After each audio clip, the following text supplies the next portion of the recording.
जय हिंद प्यारे साथियों, स्वागत है आप सभी का बालाजी फिजिक्स क्लासेज में। मेरा नाम है संतोष कुमार।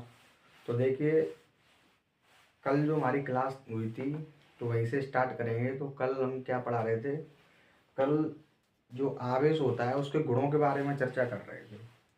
तो आवेश के गुणों के बारे में चर्चा कर रहे थे। उसमें हमने दो गुण पढ़ लिए थे, जिसमें हमारा पहला गुण था कि जैसे पहला गुण हमारा क्या था?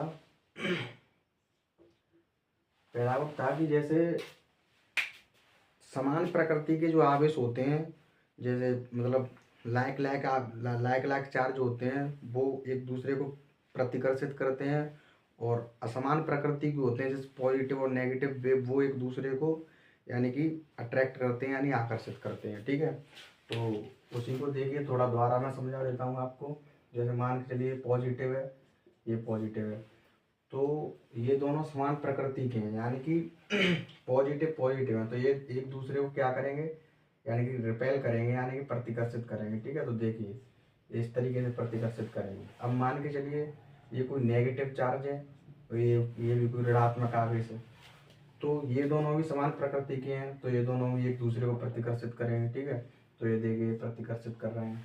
और जैसे मान के चलिए कोई पॉजिटिव और ये नेगेटिव आवेश आ जाए, तो ये दोनों क्या है कि ये दोनों की प्रकृति अलग अलग है। एक धनात्मक आवेश है, एक ऋणात्मक आवेश है, तो ये दोनों एक दूसरे को अट्रैक्ट करेंगे यानी कि आकर्षित करेंगे। ठीक है, तो ये आकर्षित कर रहे हैं। तो ये हमारा आवेश के गुणों में हमने पहला गुण पढ़ लिया था। और दूसरा गुण हमारा क्या था कि दूसरा गुण था हमारा आवेश का संरक्षण सिद्धांत, यानी कि जैसे हमारा ऊर्जा का संरक्षण सिद्धांत होता है, उसी तरीके से आवेश का संरक्षण सिद्धांत था। उसमें हमने क्या पढ़ा था कि किसी भी यानी कि किसी भी निकाय का कुल आवेश हमेशा मतलब नियत रहता है, वो ही होता है। जैसे यानी कि ना तो आवेश को उत्पन्न किया जा सकता है, ना ही आवेश को नष्ट किया जा सकता है, यानी कि खत्म भी नहीं किया जा सकता आवेश को। यानी कि जो जैसे किसी भी बॉडी का जो आवेश होता है वो हमेशा उतना ही रहता है। जैसे हमने एक डायग्राम बना के आपको बताया था, उसमें दो बॉडी ली थी हमने, एक में से इलेक्ट्रॉन दूसरे में मतलब वो ट्रांसफर किए थे। फिर आप हमने देखा था कि अंदर तो आवेश आ गया था, लेकिन टोटल इसका जो निकल रहा था वो नेट जो पहले था उतना ही निकल रहा था। ठीक है, तो ये मतलब आवेश का संरक्षण सिद्धांत था, दूसरा गुण था ये आवेश का। अब हम चलते हैं आवेश के तीसरे गुण के बारे में। देखिए,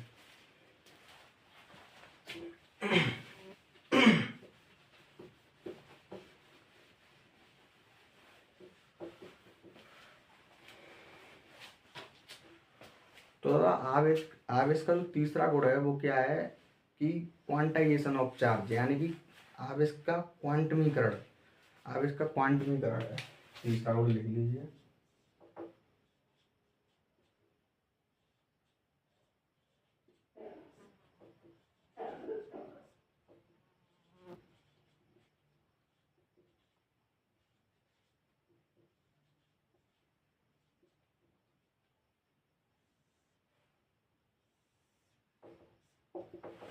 तो ये तीसरा गुण है आवेश का क्वांटमीकरण। तो इसका मतलब क्या है कि ये इम्पोर्टेंट गुण है इसका, आवेश का इम्पोर्टेंट गुण है आवेश का क्वांटमीकरण।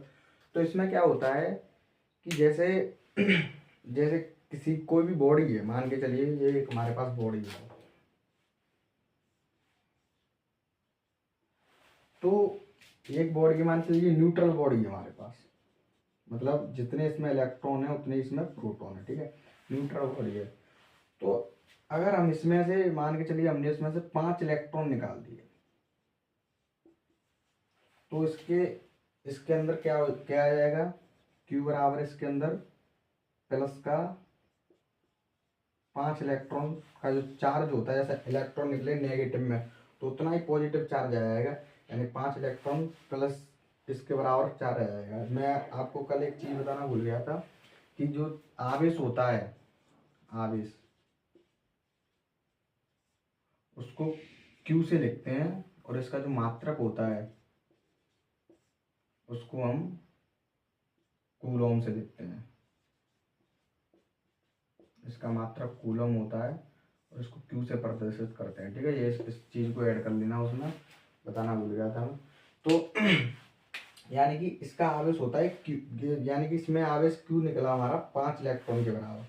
तो देखिए मतलब किसी भी अब इसमें चार्ज आया है ये, तो मतलब किसी भी बॉडी पर चार्ज आता है वो इलेक्ट्रॉन के, जो इलेक्ट्रॉन होता है ये मुख्य आवेश, इलेक्ट्रॉन इलेक्ट्रॉन हमारा मुख्य आवेश होता है, तो यानी इलेक्ट्रॉन के पूर्ण ऊर्जा के रूप में होता है। जैसे मान, जैसे किसी भी जो बॉडी होती है उसमें चार्ज आएगा तो ऐसे आएगा, जैसे एक एक आ सकता है, दो आ सकता है, तीन आ सकता है। एक मिनट रुकिए।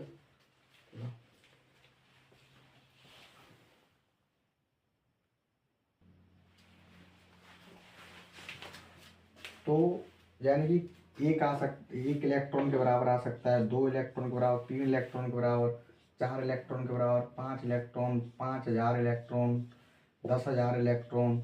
यानी कि जो आवेश आता है वो मुख्य आवेश, ये इलेक्ट्रॉन को मुख्य आवेश बोलते हैं, ये मुख्य आवेश है हमारा, इसी से चार्ज आता है, हमने देखा है जब से बता रहे हैं आपको। तो ये मुख्य आवेश है, तो ये मुख्य आवेश के पूर्ण ऊर्जा के रूप में आता है, मल्टीपल इंटीग्रल मल्टीपल के रूप में आता है, ठीक है।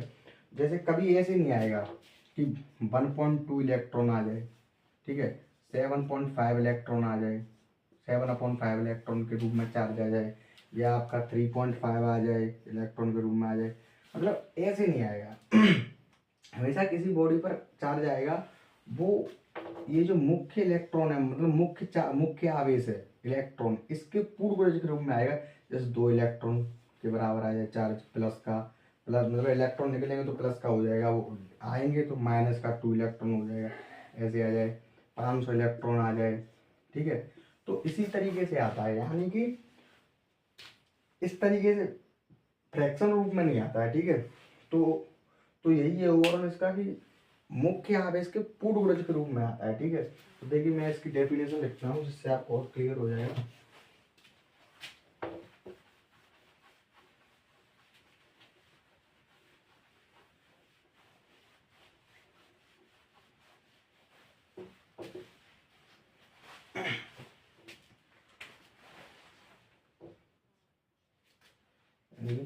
किसी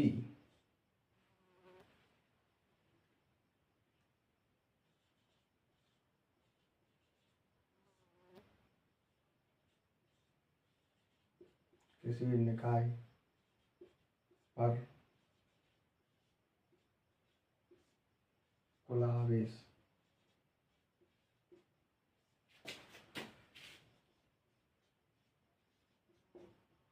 हमेशा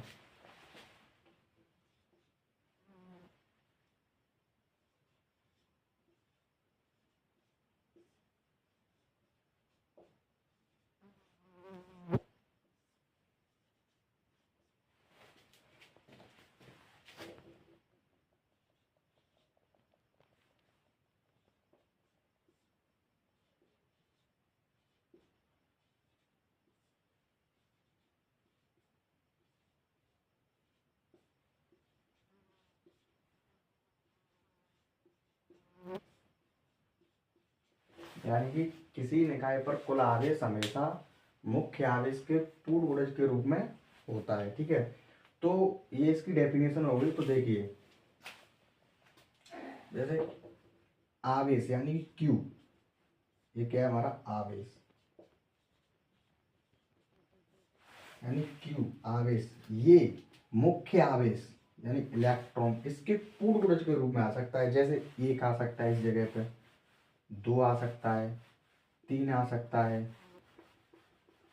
5,000 आ सकता है, ठीक है। तो कुछ भी आ सकता है, तो उसी को हम बोल देते हैं, जैसे मान ली एन आ गया, एन एन इलेक्ट्रॉन के रूप में आ सकता है, ठीक है। एन, जिसमें एन बिलोंग्स टू, आप कर लीजिए एन बिलोंग्स टू, यानी कि पूर्ण संख्या,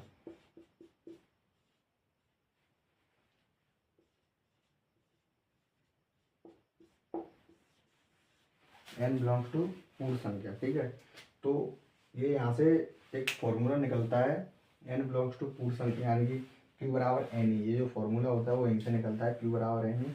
इसमें एन एन होता है यानी कि इलेक्ट्रॉन की संख्या,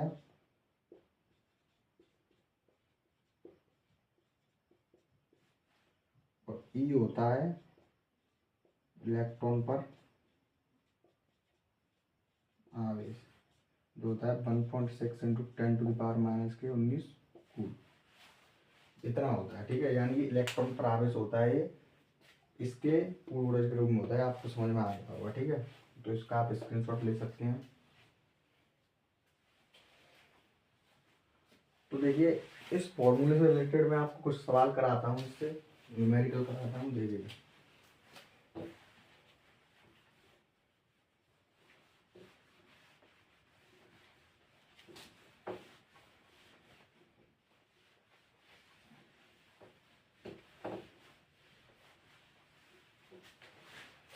तो ऐसे मान के चलिए कि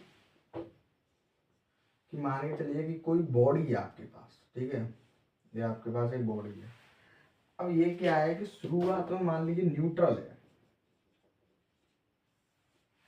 शुरुआत में ये न्यूट्रल है। अब किसी ने क्या किया कि इसमें से मान के चलिए 500 इलेक्ट्रॉन निकाल लिए। न्यूट्रल है तो इसका मतलब ये इसमें जितने इलेक्ट्रॉन है उतने इसमें प्रोटॉन है। अब किसी ने क्या किया कि 500 इलेक्ट्रॉन इसमें से निकाल लिए। ठीक है, तो 500 इलेक्ट्रॉन निकाल लिए तो क्यू कितना आएगा हमारा? क्यू मतलब जो आवेश होगा वो पॉजिटिव आएगा। इस मतलब इलेक्ट्रॉन निकल गए हैं, इलेक्ट्रॉन की कमी, इलेक्ट्रॉन की कमी से क्या होता है? पॉजिटिव चार्ज आता है। इलेक्ट्रॉन की अधिकता यानी इलेक्ट्रॉन ज़्यादा हो जाएंगे तो नेगेटिव चार्ज आ जाएगा, यानी कि आपका ऋणात्मक आवेश आ जाएगा। ठीक है, तो अब क्या होगा कि किसी ने 500 इलेक्ट्रॉन निकाल दिए इसमें से। तो अब किसी ने पूछा, मतलब 500 इलेक्ट्रॉन निकाल लिए, अब बताइए इस पर कि आवेश क्या होगा। 500 इलेक्ट्रॉन निकालने के बाद इस पर आवेश क्या होगा इस बॉडी पर? तो आवेश का फॉर्मूला हमारा क्या होता है? अभी हमने सीखा है Q बराबर एन ई, Q बराबर एन। अब आप ये क्या है? आवेश। तो हमको क्या निकालना है? आवेश ही निकालना है हमको। ठीक है, तो Q बराबर एन क्या है? इलेक्ट्रॉन की संख्या है, कितने निकाले गए हैं। अब निकाले गए तो पॉजिटिव चार्ज आएगा। ठीक है, और डाले जाते तो नेगेटिव चार्ज आते, नेगेटिव चार्ज आते। तो हम उस फॉर्मूले को ऐसे भी लिख सकते हैं, Q बराबर प्लस माइनस एन ई, क्योंकि चार्ज नेगेटिव भी आ सकता है पॉजिटिव भी आ सकता है। उसको इस तरीके से कर लीजिए, ऐसे भी लिख सकते हैं। ठीक है, तो देखिए अब क्या होगा कि यानी कि इलेक्ट्रॉन निकले हैं, कितने इलेक्ट्रॉन निकले हैं? 500। तो एन बराबर क्या हो जाएगा हमारा? 500। और ये क्या है? इलेक्ट्रॉन पर आवेश। इलेक्ट्रॉन पर आवेश कितना होता है? 1.6 इंटू 10⁻⁻19। तो देखिए इसका इसमें मल्टीप्लाई करिए, यानी 16 पंजे 80 और डबल जीरो, 16 पंजे 80 डबल जीरो, यानी कि एक पॉइंट यहाँ पर है इंटू 10⁻⁻19। तो यहाँ से आ गया 800 इंटू 10⁻⁻19 आ गया। ठीक है, आवेश कूलॉम में। तो यानी कि इतने इलेक्ट्रॉन निकालने के पास इसके पास कितना आवेश है? इतना। ठीक है, तो ऐसे ये वाला फॉर्मूला यूज होता है इस तरीके से। ठीक है, तो आपको समझ में आ गया होगा। ये न्यूमेरिकल आप नोट भी कर सकते हैं। इसकी मतलब जो क्वेश्चन है वो बना के लिख लीजिए कि एक बॉडी है, उसमें से इतने इलेक्ट्रॉन निकाले जा रहे हैं, तो बताइए उसके पास कितना आवेश आ जाएगा। ठीक है, तो ऐसे लिख सकते हैं। अभी देखिए इसका दूसरी वेराइटी के सवाल भी बताते हैं आपको।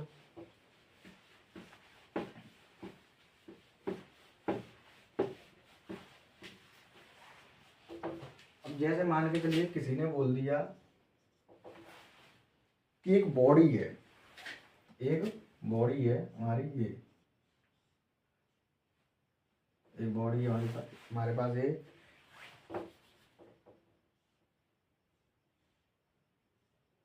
इस पर आवेश किसी ने दे दिया, इसका आवेश यानी Q बराबर दे दिया, मान के चलिए 700 कूलम।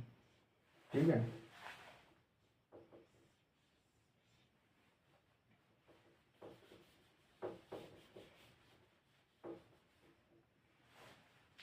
मान के चलिए किसी ने आवेश दे दिया, इसका ज़्यादा आवेश मत मानिए, मान के चलिए 8 कूलम आवेश दे दिया, छोटा आवेश। ठीक है, किसी ने आवेश दे दिया, मान के चलिए 8 कूलम आवेश दे दिया इसका।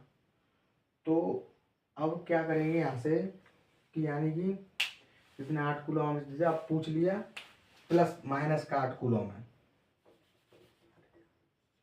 Q बराबर माइनस का 8 कूलम ये आवेश है।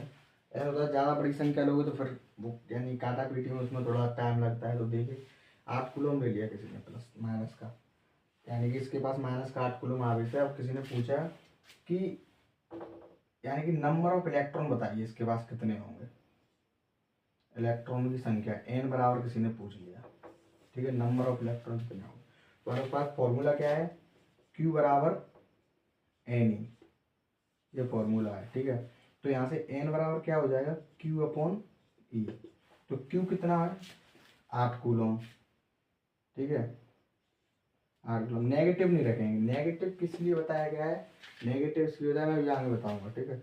8 कूलम अपॉन इलेक्ट्रॉन पर आवेश कितना होता है, 1.6 इंटू 10⁻⁻⁰ उसको काट लीजिए, यानी कि यहाँ से 10 ऊपर है, इससे 2 बार और 2 से चला गया 5 बार, तो यहाँ से आ गया 5 इंटू 10⁻⁻⁹। तो n बराबर 5 इंटू 10⁻⁻⁹ आ गया। इसका मतलब ये है, अब देखिए नेगेटिव का मतलब क्या है कि यानी कि इतने इलेक्ट्रॉनों की वजह से तो इस पर आवेश आया है। कितना आवेश आया, इतना आवेश आया, हमने निकाल लिया, ठीक है। इतना आवेश इतने इलेक्ट्रॉन की वजह से आया है। अब इसमें माइनस का मतलब ये है कि माइनस का है, तो इसका मतलब ये इतने इलेक्ट्रॉन इसको दे दीजिएगा, मतलब इस पर आ गए हैं बाहर से, इतने इलेक्ट्रॉन आ गए हैं जब इसके पास इतना माइनस में आया है, क्योंकि इलेक्ट्रॉन की अधिकता यानी कि नेगेटिव चार्ज को दर्शाती है, यानी कि ऋणात्मक आवेश को दर्शाती है, ठीक है। तो ये इस फॉर्मूला इस तरीके से यूज होता है, समझ में आ गया होगा आपका। अब देखिए आगे चलते हैं,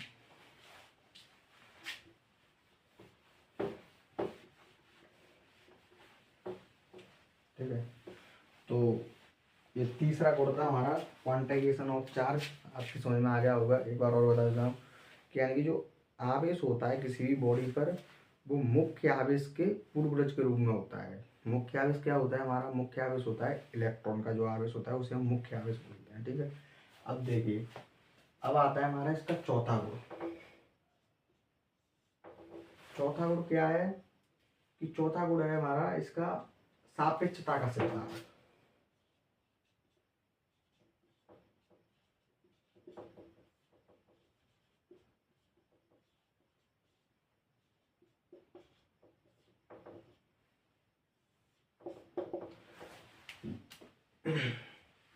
ये सापेक्षता का सिद्धांत। अब सापेक्षता का सिद्धांत क्या है, इसमें क्या होता है कि जैसे आइंस्टीन की एक इक्वेशन सुनी होगी आपने, E बराबर mc²। इसके अनुसार क्या होता है, मतलब आपने सुना होगा कि जैसे कोई भी बॉडी है, अब कोई भी बॉडी है, उसको जो प्रकाश की चाल होती है 3 × 10⁸ मीटर पर सेकंड, उसकी चाल से चलाते हैं, तो उसका क्या होता है, मास चेंज हो जाता है, ठीक है, और उसका टाइम भी चेंज हो जाता है, उसकी लेंथ भी चेंज हो जाती है, उसका वॉल्यूम भी चेंज हो जाता है, ठीक है। तो यही होता है, यानी कि इस इतनी स्पीड पे चलाते हैं तो ऐसा ऐसा हो जाता है, उससे ज़्यादा पे चलाते हैं तब भी।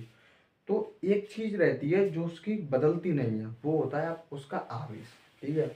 तो जिसको आवेश का गुण कहेंगे कि ये बदल नहीं रहा है, ठीक है, तो ये आवेश का गुण है। तो जैसे मान के चलिए कोई आपके पास ये बॉडी है, अभी मान के चलिए स्थिर है, तो इसके पास m द्रव्यमान है, ठीक है, मान के चलिए m इसका 5 किलोग्राम द्रव्यमान है, ठीक है, और इसकी कोई लंबाई भी है, मान के चलिए, तो लंबाई है इसकी कोई मान के 2 मीटर की लंबाई है, ठीक है, और इसका इसका इसके पास मान के चलिए कोई आवेश है प्लस का 5 कूलम, ये इसके पास आवेश है। अब हमने क्या किया कि इसको यानी कि प्रकाश की चाल से चलाया, ठीक है। तो देखिए, जैसे हमने इसको प्रकाश की चाल से चलाया सी से, सी होती है प्रकाश की चाल, जो होती है 3 × 10⁸ मीटर पर सेकेंड, इसकी चाल से हमने चलाया इसको। तो क्या होगा कि यानी कि इसका जो मास होगा वो 5 किलोग्राम नहीं रहेगा, कुछ कम हो जाएगा, ठीक है, और इसकी जो लंबाई होगी वो 2 मीटर नहीं रहेगी, ठीक है, और इसका लेकिन इसका जो चार्ज होगा, समय भी चेंज हो जाता है, जैसे 2 सेकंड वहाँ पे जाके कम हो जाता है समय, ठीक है, लेकिन इसका चार्ज होगा वो प्लस के 5 कूलम ही रहेगा। तो इसका मतलब ये है कि वस्तु या तो चले या स्थिर रहे, कैसी भी रहे, उसका चार्ज कभी चेंज नहीं होता है। तो ये आवेश का गुण ही है ना, मतलब जो आवेश के बारे में बता रहा है कि आवेश चेंज नहीं होता है इस चीज़ में, तो ये आवेश के गुण में ही आता है आपका सापेक्षता का सिद्धांत। ठीक है, तो देखिए मैं डेफिनेशन में थोड़ा लिख देता हूँ उसके बारे में कि यानी कि किसी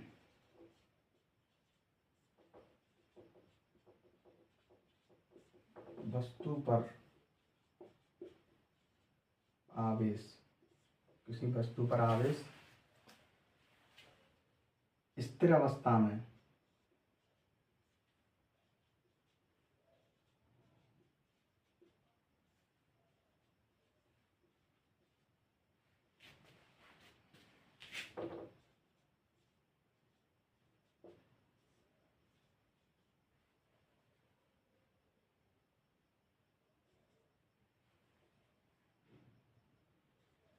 जितना होता है, स्थिर अवस्था में जितना होता है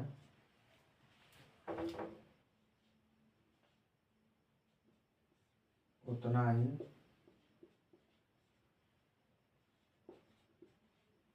गतिशील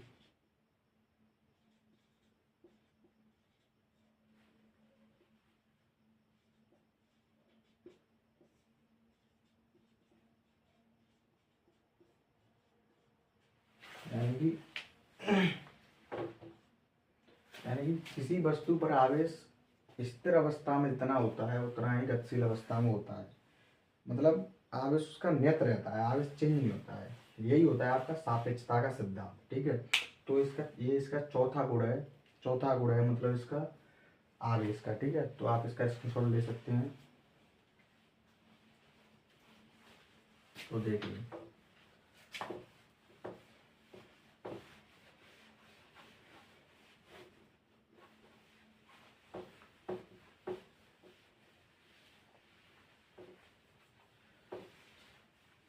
ये चार ही इसके मोस्ट जो मतलब गुण जो मोस्ट हैं वो यही चार हैं। और एक और है, जैसे मान के चलिए पांचवा गुण है इसका, जैसे उसे गुण क्या मतलब उसको मास चार्ज रिलेशन बोलते हैं। जैसे यानी कि द्रव्यमान आवेश संबंध। तो जैसे मान के चलिए, आप बताइए पहले, जैसे जैसे मान के चलिए कोई बॉडी है जिसका मास है, यानी कि मास तो है उसका, ठीक है, मास है लेकिन चार्ज नहीं है, आवेश नहीं है उसके पास। ठीक है, आवेश नहीं है। और दूसरा है आपका कि मास नहीं है लेकिन आवेश है। तो बताइए इन दोनों में से कौन सा स्टेटमेंट सही है और कौन सा गलत है। तो देखिए इसमें क्या होगा कि जैसे मान लीजिए कोई बॉडी है, उसके पास मास है, चार्ज नहीं है। तो जैसे कोई बॉडी है और उसका मास है, ठीक है, मास है और चार्ज नहीं है, तो इसका मतलब क्या है, चार्ज नहीं है तो इसका मतलब ये न्यूट्रल है। ठीक है, ये न्यूट्रल है। तो यानी कि ये एग्जिस्ट कर रही है, भले ही इसका मास, भले ही चार्ज नहीं है लेकिन मास है उसका, है ना।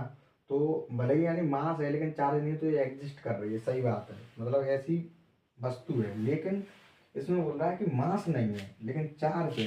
तो मान के चलिए हमने यहाँ से बात कर रहे हैं कि चार्ज है, मान मान लिया हमने इसके पास चार्ज है। तो कुछ चार्ज होगा, तो चार्ज यानी कि इलेक्ट्रॉन होंगे उसके पास, चार्ज इलेक्ट्रॉन की वजह से आता है, या इलेक्ट्रॉन निकल गए होंगे तो यानी कि इलेक्ट्रॉन की कमी हो, इलेक्ट्रॉन की मतलब कमी होगी, तो फिर भी उसमें इलेक्ट्रॉन होंगे, उसका वेट माना जाएगा। यानी कि चार्ज है तो उसके पास ऐसा नहीं है कि मास नहीं हो, अगर चार्ज होगा तो चार्ज का भी कुछ मास होता है। ठीक है, बिना बिना मास का कोई चार्ज नहीं होता है। ठीक है, तो ये वाला जो स्टेटमेंट है वो आपका गलत है और ये वाला स्टेटमेंट सही है। ठीक है, तो यानी कि कोई भी बॉडी होती है तो उसके पास मास मास है, कोई भी बॉडी है उसके पास, उसका द्रव्यमान है।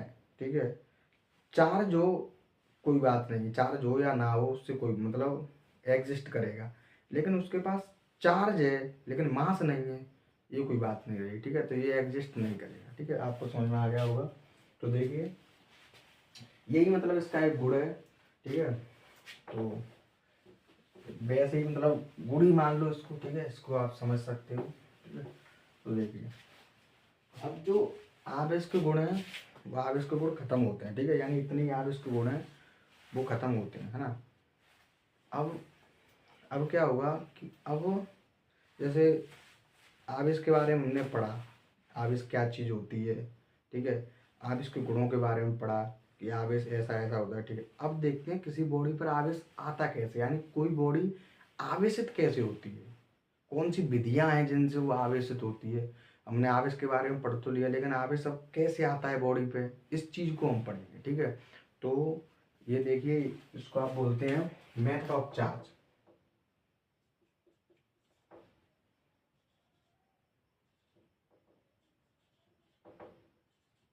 मेथड ऑफ चार्जिंग यानी कि मेथड ऑफ चार्जिंग यानी कि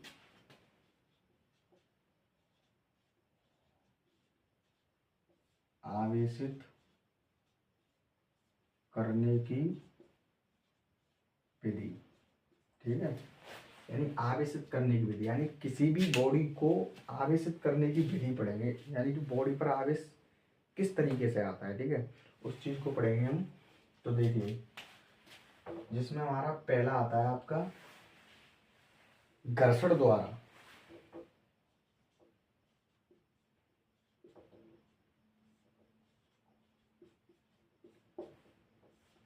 घर्षण द्वारा। तो इसमें क्या होता है कि जैसे घर्षण, घर्षण के नाम से ही आपको समझ में आएगा, घर्षण, घर्षण का मतलब है कोई चीज़ मतलब रब की जा रही हो, यानी घिसी जा रही हो, जब उसका नाम घर्षण आया है, ठीक है। तो जैसे मान के चलिए कोई बॉडी है हमारे पास, एक बॉडी है और एक मान के चलिए ये बॉडी है, ठीक है, ये दो बॉडी है। अब हमने क्या किया कि इन दोनों बॉडी को रब किया, यानी कि इन दोनों बॉडी को घिसा हमने। तो क्या होगा, घिसने से क्या होगा, हीट इनके अंदर आएगी। तो हीट से क्या होगा कि हीट से क्या होगा कि मान के चलिए इसके कुछ इलेक्ट्रॉन इस पर आ जाएंगे, यानी मान के चलिए इसको कुछ इलेक्ट्रॉन इस पर चले जाएंगे, ठीक है। तो पहले हमने माना ये भी न्यूट्रल है, पहले न्यूट्रल है और ये भी न्यूट्रल है, ठीक है। लेकिन जैसे ही हमने इसको रब किया तो हीट से क्या हुआ कि इसके इलेक्ट्रॉन इस पर आ गए। तो यानी कि इस पर पहले न्यूट्रल था, इसके पास जितने इलेक्ट्रॉन न्यूट्रल था, अब इस पर इलेक्ट्रॉन आ गए, ठीक है। तो ये कैसा हो गया, ये आपका नेगेटिवली चार्ज हो गया, यानी ऋणावेशित हो गया। और ये क्या हुआ, इससे क्या हुआ कि इलेक्ट्रॉन चले गए, तो यानी इस पर इलेक्ट्रॉन की कमी हो गई। इलेक्ट्रॉन की कमी होने से ये आपका पॉजिटिव चार्ज हो गया, यानी कि धनावेशित हो गया, ठीक है। तो पहले क्या हुआ था, न्यूट्रल था पहले, ठीक है, पहले न्यूट्रल था। अब क्या हुआ कि रब करने से इन दोनों के ऊपर चार्ज आ गया। तो यही हम सीख रहे हैं, मेथड ऑफ चार्जिंग, यानी कि चार्ज कैसे आता है किसी बॉडी को, किसी बॉडी पर मतलब आवेशित कैसे होती है कोई बॉडी। तो ये देखिए पहले न्यूट्रल थी, अब आवेशित हो गई, ठीक है, पॉजिटिव और नेगेटिव चार्ज आ गए। तो यही होता है आपका घर्षण द्वारा, मतलब घिसने से यही चार्ज होता है। जैसे आपने देखा होगा, जैसे कंघी को बाल में लगाते हैं, फिर उससे मतलब कुछ कागज वगैरह पकड़ते हैं, ये मतलब करके तो चिपक जाता है। तो क्या होता है कि हीट से उसके इलेक्ट्रॉन चले जाते हैं, उस पर चार्ज आ जाता है, और फिर कंघे पर भी करते हैं तो कंघे पर भी चार्ज आ जाता है। तो दोनों पर चार्ज आ जाता है, तो या तो वो दूर भागता है उससे, या उस पर मतलब उससे चिपक जाता है, ठीक है। तो वही है, ये घिसने से चार्ज आ जाता है, ठीक है। तो ये एक विधि होती है घर्षण द्वारा। तो ठीक है, तो समझ में आ गई होगी आपकी, इसमें और लिख लेना आप कि कैसे कैसे आता है, ठीक है। इस चीज़ को बना लो, इससे आपको पता चलता रहेगा, ठीक है। तो देखिए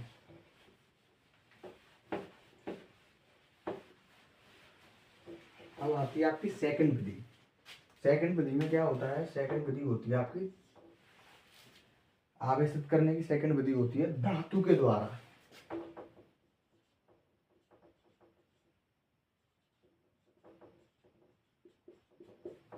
यानी कि कंडक्टर के द्वारा, चार्जिंग बाई कंडक्शन, इसको हम बोलते हैं इंग्लिश में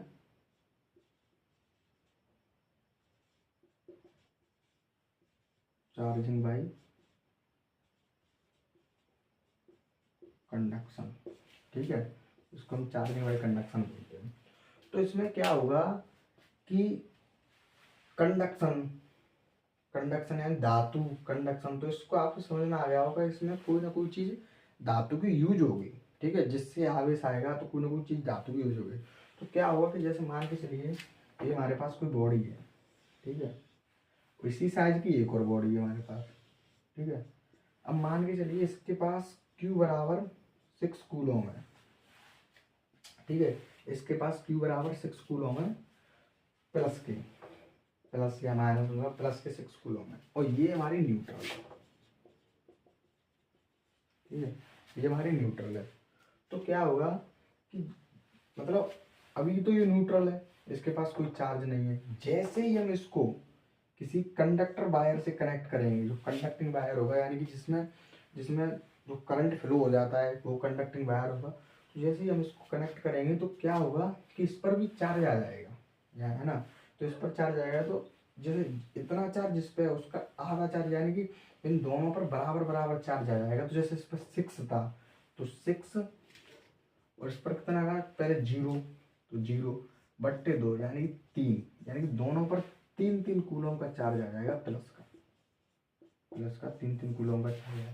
तो अब आया, अब ये तो समझ में आ गया, ठीक है, आधा आधा होता है। अब कैसे आया, तो ये हमने जो कंडक्टिंग वायर कनेक्ट किया था उसने क्या किया कि इस पर प्लस चार्ज देखा इधर की तरफ, तो इसके क्या हुआ कि इसके कुछ इलेक्ट्रॉन कंडक्टिंग वायर से होते हुए इस पर आ गए, तो इसका चार्ज पहले प्लस ज़्यादा था, इलेक्ट्रॉन आने से प्लस प्लस कम हो गया, 3 हो गया। जैसे ही ये इधर से 3 हुआ और फिर उधर से भी जितने मतलब इस अगर ये 3 होगा तो इधर भी तो 3 होगा ना प्लस का, तो इधर से इलेक्ट्रॉन आ रहा है जिसका, जैसे इधर से एक इलेक्ट्रॉन आया, ठीक है, तो इधर एक से इलेक्ट्रॉन आया तो इसका एक चार्ज कम हो जाएगा, उधर उसका एक चार्ज बढ़ जाएगा, तो ऐसे जैसे ही बराबर चार्ज हो जाते हैं फिर फ्लो होना बंद हो जाता है, ठीक है, तो यानी कि बराबर बराबर चार्ज आ जाते हैं, ठीक है।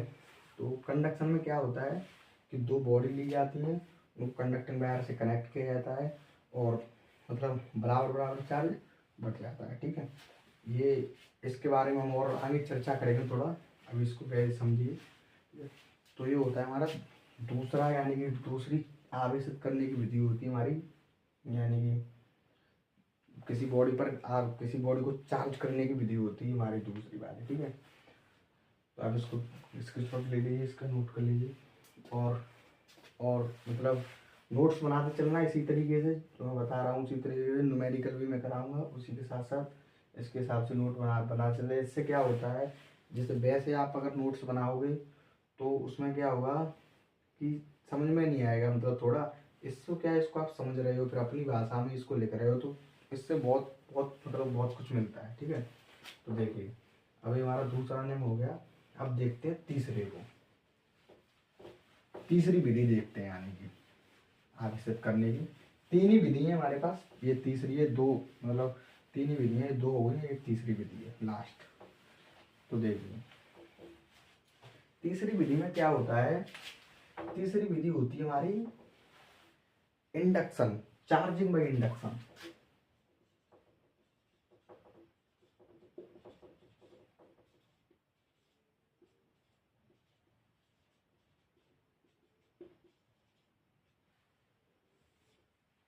चार्जिंग बाय इंडक्शन, तो चार्जिंग बाय इंडक्शन में क्या होता है, इंडक्शन का मतलब होता है इंड्यूस, यानी कि प्रेरित, यानी कि इसको आप ऐसे बोल सकते हो कि प्रेरण के द्वारा, प्रेरण के द्वारा, इंडक्शन का मतलब प्रेरण होता है, तो आप हिंदी में इसको ऐसे बोलते हो प्रेरण के द्वारा। तो इसका मतलब क्या होता है कि इसमें क्या हो, इंडक्शन का प्रेरण, तो इसमें क्या होगा, कोई चीज प्रेरित होगी यानी कि इंड्यूज होगी अपने आप। इंडक्शन का मतलब क्या होता है कि कोई चीज अपने आप इंड्यूज होगी, जैसे जैसे जैसे आपने 10th में पढ़ा होगा कि यानी कि जैसे कोई कॉइल होती है तो उसको चुंबकीय क्षेत्र में, मतलब चुंबकीय क्षेत्र में घुमाते हैं, तो क्या होता है कि उसके अंदर करंट फ्लो होने लगता है उस कोयले के अंदर, तो हमने घुमाया उसको तो अपने आप उसमें करंट फ्लो, यानी उसमें करंट प्रेरित हो गई। उसी प्रकार से क्या होगा कि एक आवेश को देखकर जो दूसरा आवेश, दूसरा जो न्यूट्रल बॉडी होगी, मैं अभी आपको बताऊंगा, मतलब मतलब उसमें चार्ज आ जाएगा। तो देखिए क्या होता है इसमें कि जैसे मान के चलिए हमारे पास एक बॉडी है, ठीक है, इसका Q बराबर 0, यानी कि ये न्यूट्रल बॉडी है। हमारा मोटिव रहता है पूरा कि न्यूट्रल बॉडी पर चार्ज लाना। जैसे हमने घर्षण में भी दोनों बॉडी न्यूट्रल थी, दोनों पर चार्ज आ गया, फिर हमने एक बॉडी न्यूट्रली कंडक्टिंग में उस पर चार्ज लेके आए। अब क्या होगा, इसमें भी न्यूट्रल बॉडी लेंगे, इस पर भी चार्ज लेके आए। तो इसमें क्या होगा कि जैसे मान के चलिए एक हमने इसके सामने एक पॉजिटिवली चार्ज बॉडी ले ली, मान लो पॉजिटिवली या नेगेटिव कैसे भी ले सकते हैं आप इसको। तो ये पॉजिटिवली चार्ज बॉडी ले ली हमने, ठीक है, यानी कि धनावेशित वस्तु या धनावेशित निकाय, कुछ भी कह लो उसको, धनावेशित बॉडी ले ली, ठीक है। तो क्या होगा कि इसके पास क्या था, इसके पास यानी कि इसके पास क्या था हमारा कि ये पहले न्यूट्रल थी। अब क्या हुआ, न्यूट्रल का मतलब क्या होता है कि जैसे आपने देखा होगा टेंथ में बताया जाता है कि ये एक मेटल होता है, तो इसमें बाउंडेड इलेक्ट्रॉन होते हैं हमारे, जो कक्षाओं में घूमते रहते हैं। बाउंडेड इलेक्ट्रॉन, ये मान के चलिए कोई बाउंडेड इलेक्ट्रॉन है, ठीक है। और इसी में बॉडी, इसमें मेटल में क्या होता है, कुछ फ्री इलेक्ट्रॉन होते हैं। जैसे ये फ्री इलेक्ट्रॉन है, ये फ्री इलेक्ट्रॉन है, तो ये क्या करते हैं, रैंडम मोशन करते रहते हैं, यानी रैंडम तरीके से घूमते रहते हैं इधर उधर इधर उधर। जब तक इसमें करंट नहीं फ्लो होता तब तक ऐसे ही घूमते हैं। करंट फ्लो हो जाता है तो एक डायरेक्शन में चलने लगते हैं, आपने पढ़ा होगा टेंथ में। तो अभी रैंडम में मान लीजिए, तो ये इधर उधर, कोई इधर जा रहा है, कोई इधर जा रहा है, मतलब रैंडम में घूम रहा है, ठीक है। तो उसी प्रकार से ये न्यूट्रल है, तो इसमें भी ऐसे घूम रहे होंगे। अब क्या हुआ कि पॉजिटिव चार्ज है और इलेक्ट्रॉन पर कैसा आवेश होता है, ऋण आवेश, यानी कि धनात्मक, वो ऋणात्मक, तो ऋण आवेश होता है।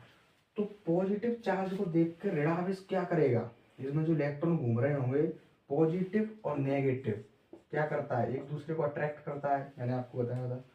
तो इस पॉजिटिव को देखकर क्या होगा कि जो इलेक्ट्रॉन है इसमें वो क्या होगा, एक यानी कि इन पर फोर्स लगेगा, इलेक्ट्रोस्टैटिक फोर्स, जिसके बारे में आपको बताऊंगा आगे चल, कूलम्ब फोर्स। तो उसी फोर्स की वजह से इधर आने लगेंगे, ठीक है, इलेक्ट्रॉन। तो इलेक्ट्रॉन, सारे इलेक्ट्रॉन इधर आ जाएंगे, जो रैंडम गति कर रहे हैं वो वाले इलेक्ट्रॉन सारे इधर आ जाएंगे।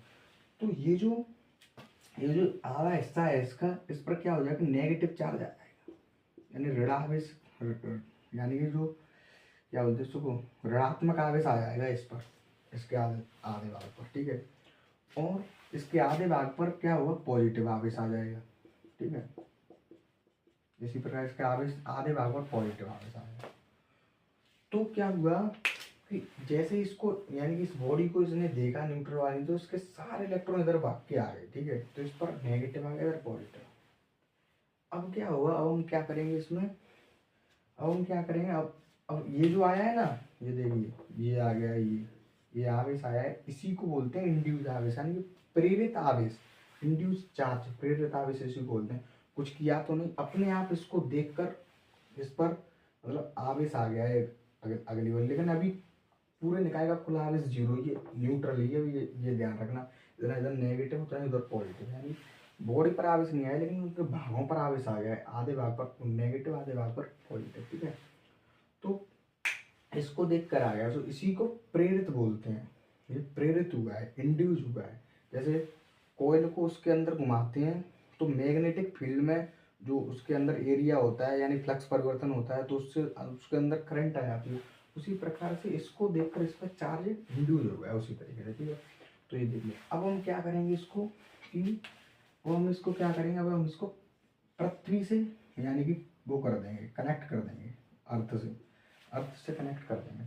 तो अर्थ के पास क्या होता है, अर्थ के पास बहुत बहुत संख्या में, बहुत मात्रा में इलेक्ट्रॉन, प्रोटॉन, मतलब हर चीज़ है इलेक्ट्रॉन, ये अर्थ के पास, ठीक है। तो अर्थ क्या करेगी कि इसका पॉजिटिव भाग देखेगी अर्थ। तो अर्थ से क्या होगा कि इलेक्ट्रॉन चले जाएंगे ऊपर, इलेक्ट्रॉन जाने लगे अर्थ से, ठीक है। इसके पॉजिटिव को देखकर क्या हुआ, अट्रैक्ट होने लगे, मतलब इलेक्ट्रॉन, नेगेटिव चार्ज ऊपर आता जाएगा, तो इसमें इलेक्ट्रॉन आ जाएंगे, इसमें इलेक्ट्रॉन प्रवेश करेंगे, ठीक है। तो जैसे ही कनेक्ट किया कंडक्टिंग वायर से, तो इसमें इलेक्ट्रॉन प्रवेश करेंगे। तो इलेक्ट्रॉन जब तक आते रहेंगे तब तक ये नेगेटिव ना हो, मतलब न्यूट्रल ना हो जाए। तो इससे हमारा क्या होगा, न्यूट्रल हो गया, ठीक है, यानी इस पर Q बराबर 0 हो गया, इससे हमारा न्यूट्रल हो गया। अब क्या होगा, अब हम क्या करेंगे, ये जो नेगेटिव था वो तो भी यही है, लेकिन ये जो हिस्सा था वो हमारा यानी कि न्यूट्रल हो गया। अब हम क्या करेंगे इसको कि यहाँ से अब इसके कनेक्शन को काट देंगे, यानी कि यहाँ से अब काट देंगे, यानी अर्थ को यहाँ से हटा देंगे, कंडक्टिंग वायर से अर्थ को हटा देंगे।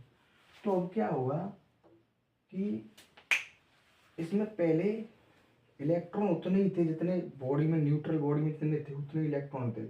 अब क्या होगा, जैसे ही हमने करंट इस अर्थ से कनेक्ट किया तो अर्थ के इलेक्ट्रॉन आ गए ऊपर। और हम क्या करेंगे, हम इसको भी हटा देंगे, ठीक है, ये भी हटा दिया हमने, इसको भी हटा देंगे। तो पहले इसके पास जितने इलेक्ट्रॉन थे उन इलेक्ट्रॉनों से क्या हो रहा था कि बॉडी न्यूट्रल हो रही थी, लेकिन अब इलेक्ट्रॉन इस पर बढ़ गए। यानी इलेक्ट्रॉन का बढ़ना, इलेक्ट्रॉन का बढ़ना, इलेक्ट्रॉन का बढ़ना क्या होगा, इसको ऋणावेशित कर देगा, ठीक है। तो इस पर ऋणात्मक आवेश आ जाएगा। इस प्रकार से ये बॉडी यानी कि आपकी यानी कि नेगेटिवली चार्ज बॉडी हो जाएगी, नेगेटिव चार्ज, नेगेटिव चार्ज हो जाएगा ये बॉडी, आपकी नेगेटिवली चार्ज बॉडी हो जाएगी, ठीक है। तो क्या हुआ, कुछ किया हमने नहीं किया, केवल इसको इसके सामने दिखाया और इससे कनेक्ट किया तो अपने आप इस पर चार्ज आ गया। इसी को बोलते हैं चार्जिंग बाई इंडक्शन, ठीक है। तो देखिए आपको समझ में आ गया होगा, ठीक है। एक बार और समझा देता हूँ मैं इसी चीज़ को।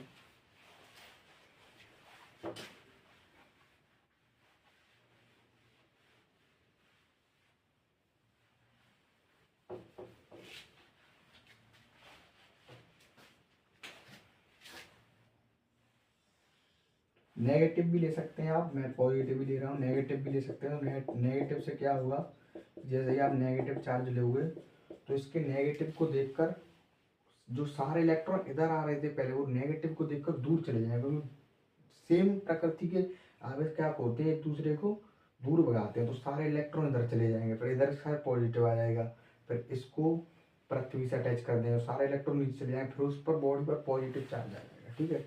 तो वही होता है, तो देखिए, ठीक है।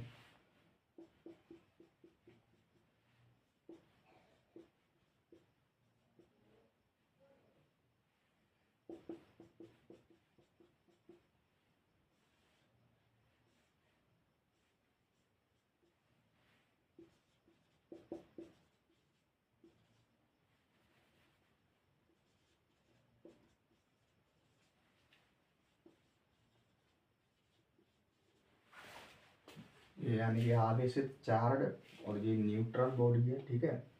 और यानी कि इसमें से क्या हुआ है कि इसमें से इलेक्ट्रॉन गए हैं ऊपर, जा रहे हैं इलेक्ट्रॉन, ठीक है, जा रहे हैं इलेक्ट्रॉन। और ठीक है, फिर क्या हुआ है, फिर इसका दूसरा चित्र बना सकते हैं यहाँ पर कि फिर हमने क्या किया है, यानी कि इसको फिर हमने इसका कनेक्शन काट दिया है, ठीक है। इसका कनेक्शन हम काट देंगे तो इसके पास नेगेटिव चार्ज आ जाएगा, ठीक है। तो ये बना लीजिए आप, इससे आपको यानी कि पता चलता रहेगा कि यहाँ इसे समझ में आ जाएगा मतलब क्या होता है, ठीक है। तो यही होता है हमारा चार्जिंग बाई इंडक्शन। तो इसके 3 विधि होती है इसमें आवेशित करने की, जो हमारे फिजिक्स में है 3 विधियाँ आवेशित करने की। तो आपको समझ में आ गई होगी, ठीक है। अब क्या होता है, इसको मिटा देता हूँ।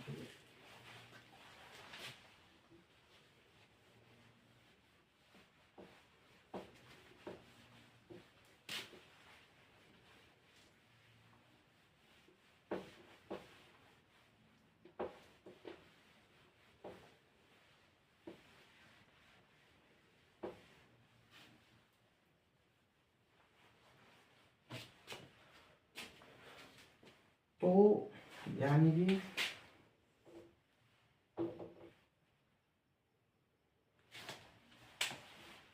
इसको भी मिटा दो।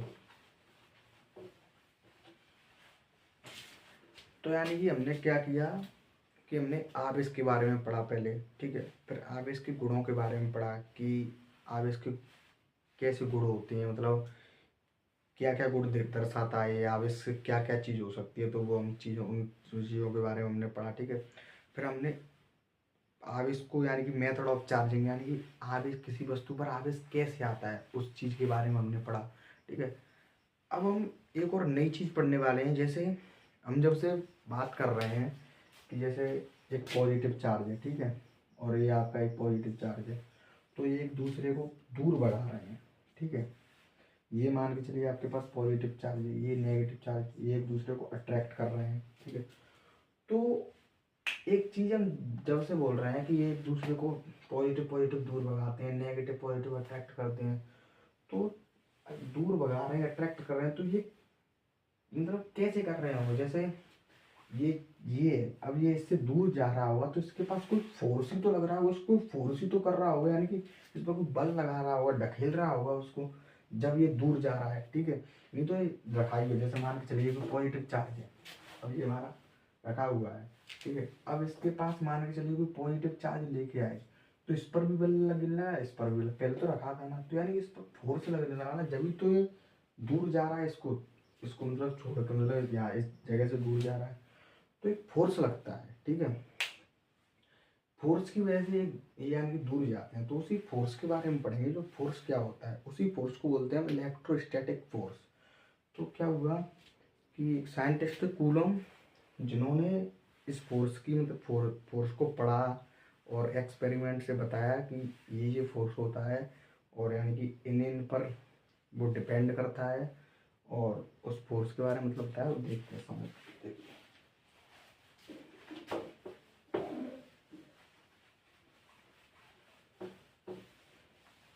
इसलिए हम कूलम्स का लॉ बोलते हैं, यानी कि कूलम्स लॉ यानी कूलम का नियम।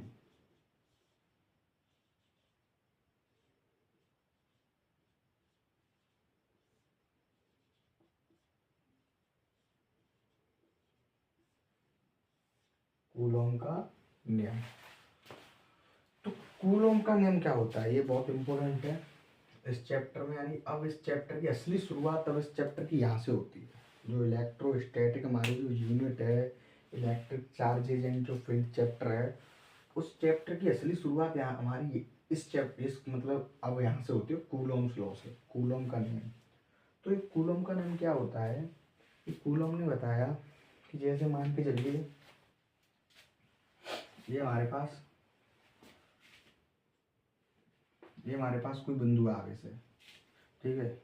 ये कोई बिंदु आवेश है, आवेश को हम क्यू से लिखते हैं, मैंने आपको बताया है। तो Q1 Q2 मान चलिए इनके बीच में कोई डिस्टेंस है R, ठीक है। तो कूलम ने बिंदु आवेशों के बारे में बताया, जो बिंदु आवेश होते हैं उनके बारे में बताया, इसके बारे में हम आपको बताएंगे आगे चल के। देखिए यानी कूलम ने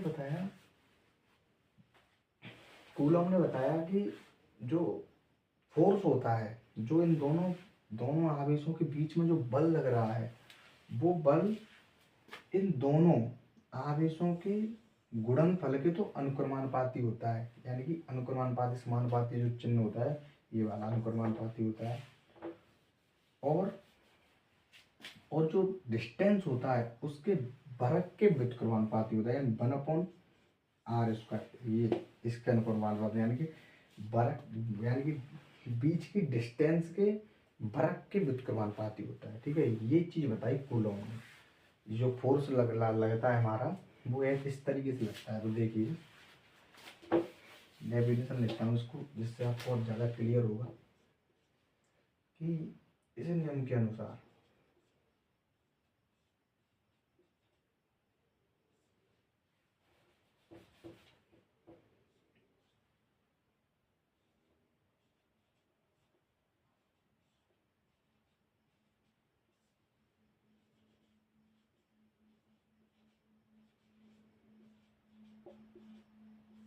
इस नियम के अनुसार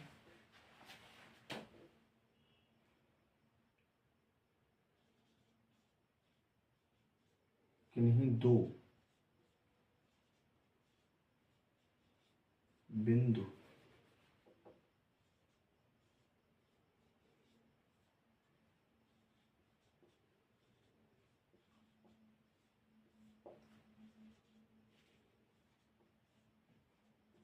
बीच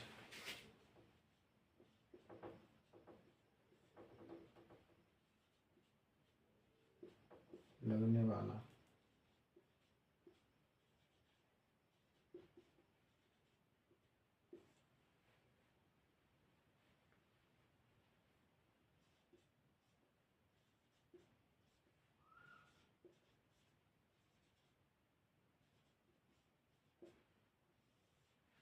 आकर्षण या प्रतिकर्षण बल। यानी कि इस नियम के अनुसार किन्हीं दो बिंदु आवेशों के बीच लगने वाला आकर्षण या प्रतिकर्षण, यानी कि या तो बिंदुओं के बीच में प्रतिकर्षण बल लग सकता है या बिंदुओं के बीच में आकर्षण बल लग सकता है। तो आकर्षण या प्रतिकर्षण बल लगने वाला आकर्षण या प्रतिकर्षण बल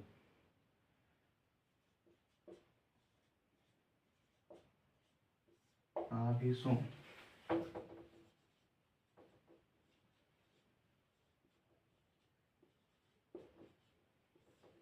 गुणनफल के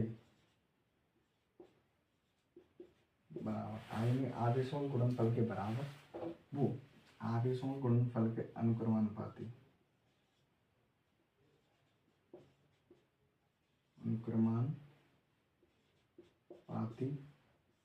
और उनकी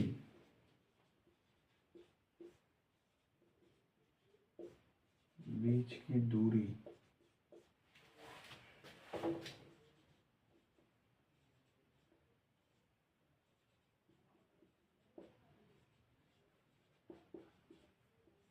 पाती होता,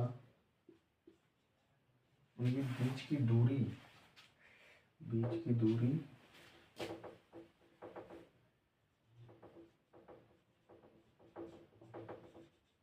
के वर्ग के व्युत्क्रमानुपाती होता है, उसे हम कूलम का नियम कहते हैं।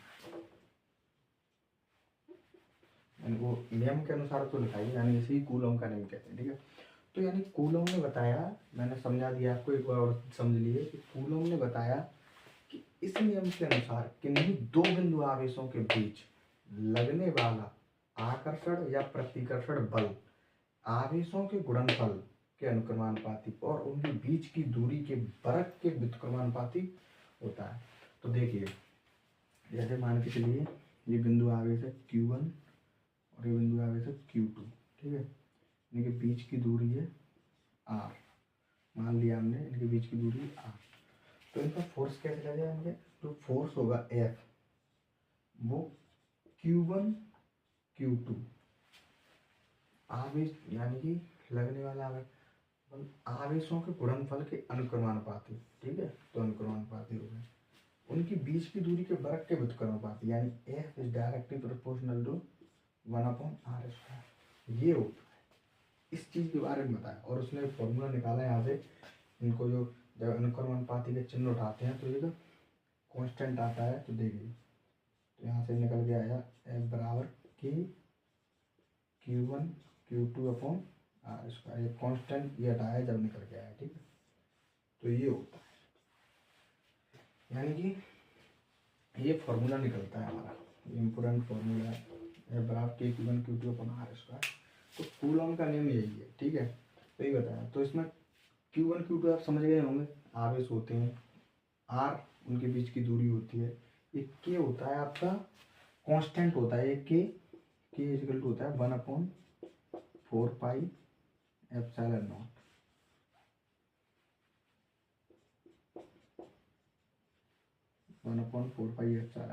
ठीक है, ये हमारा K होता है जिसमें ये कांस्टेंट होता है, जिसमें ये एप्सिलॉन नॉट होता है। इसे बोलते हैं आप, इसे बोलते हैं हम, यानी कि वैद्युतशीलता, यानी कि इंग्लिश में क्या बोलते हैं इसको, हिंदी में वैद्युतशीलता बोलते हैं।